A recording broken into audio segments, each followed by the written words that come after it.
Assalamualaikum warahmatullahi wabarakatuh. Izinkan saya menyantuni soalan yang baik daripada Puan Atikah Rustam di IG saya yang bertanya, ada tak tips untuk mengajak kawan non-Muslim?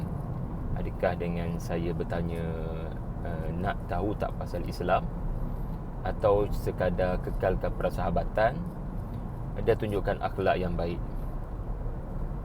Pertama sekali, tahniah puan, sebab bukan mudah nak ada kawan non-Muslim. Khususnya orang macam saya ni lah, yang duduk bergelumang dengan dunia mengaji agama ni. Kadang-kadang kelemahan saya ni adalah berdakwah pada orang yang dah Muslim, tetapi non-Muslim sendiri tak terasa pun dakwah yang disampaikan. So ini kekuatan. Puan kena lihat ini sebagai satu bentuk kekuatan yang Allah Ta'ala bagi. Dan pada masa yang sama, kawan-kawan ini juga bukan sekadar anugerah Allah, tetapi juga satu bentuk saham akhirat. Ini seandainya kita dapat berikan hidayah. La an yahdiyallahu bika rajulan khairum mimman ittala'at asy-syams. Seingat saya atau kama qala Rasul, kamu memberikan hidayah kepada seorang, itu lebih baik daripada unta merah ataupun daripada cahaya matahari yang pasti sangat bernilai kepada manusia. Sebab itu berharga kalau kita dapat bagi hidayah, kerana kebaikannya, amalan-amalannya hasil daripada dakwah yang kita lakukan, dengan kita turut sama yang menumpang kebaikan pahala berkenaan. Man sanna fil Islam sunnatan hasanatan falahu ajruhu mithla man amila biha.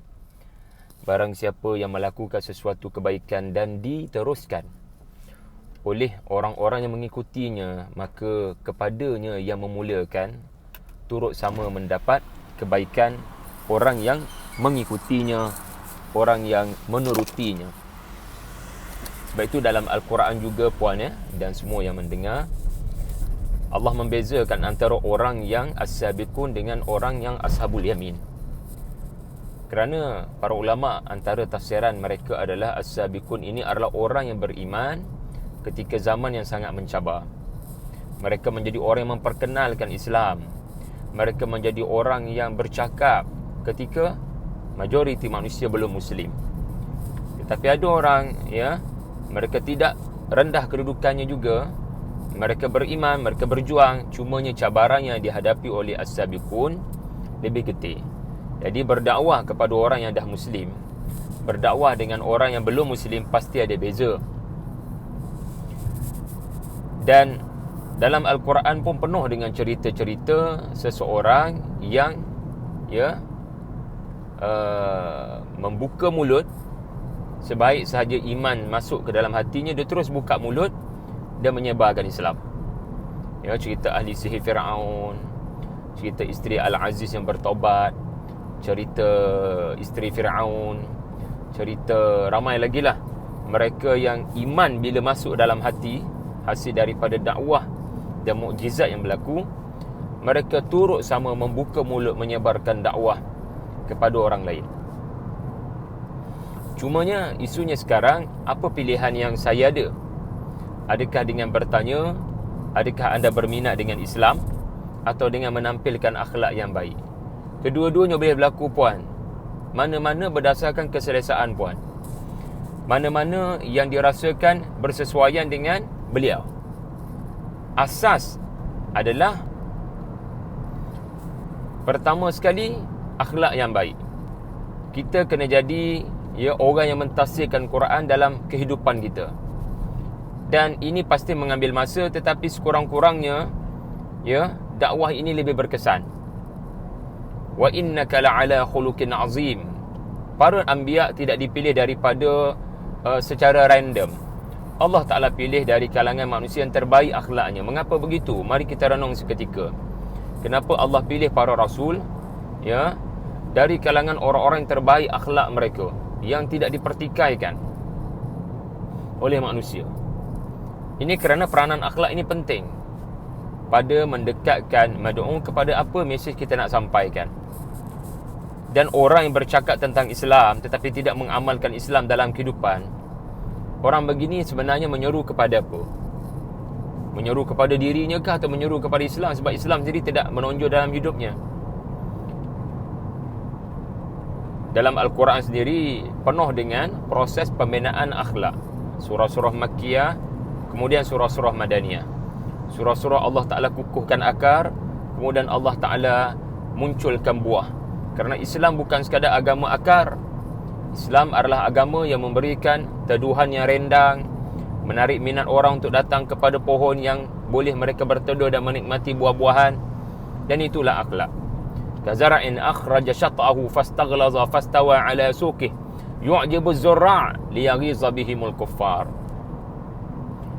Tetapi boleh juga puan bertanya, itu juga berdasarkan kelapangan masa kawan kita yang belum Muslim itu.